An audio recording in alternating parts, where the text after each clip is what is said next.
জাগো মাটা তিনি গাইছেন। এই দেখুন জাগো মা উল্লেখ আছে।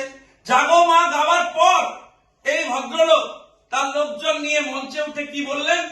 বললেন যে এসব গান অনেক হয়েছে, এবার একটা সেকুলার গান গা, না হলে পেটাবো ধরে।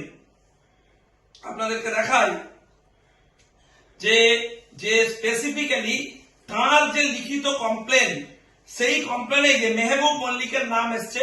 এই দেখুন মেহবুব মল্লিক স্পেসিফিক কমপ্লেন আছে।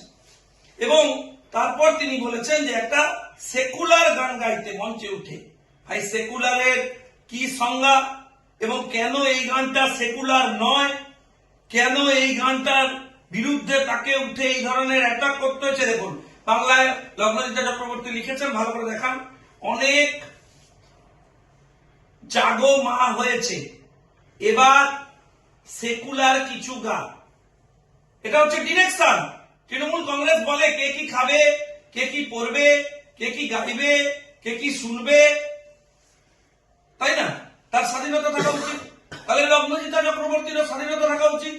নাকি জাগো মাতে হিন্দুইজম খুঁজে পেয়েছেন, তাই সরাসরি কোমর বেঁধে নেমে পড়তে হয়েছে এই জেহাদিকে?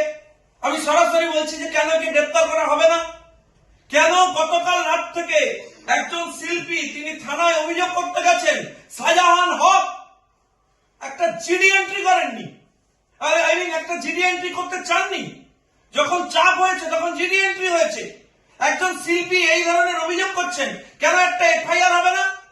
কেন ফার্স্ট ইনফরমেশন রিপোর্ট রেজিস্টার করা হবে না? জেহাদি বলে, তৃণমূল কংগ্রেসের নেতা বলে, বেআইনি চুলকারবাড়ি বলে, কোটি কোটি টাকা নয়ছয় করে বলে, থানার সাথে সংযুক্ত বলে, ওসির ইনভলভমেন্ট আছে বলে, কেন ডিসিপ্লিনারি প্রসিডিংস হবে না? কেন এফআইআর হবে না?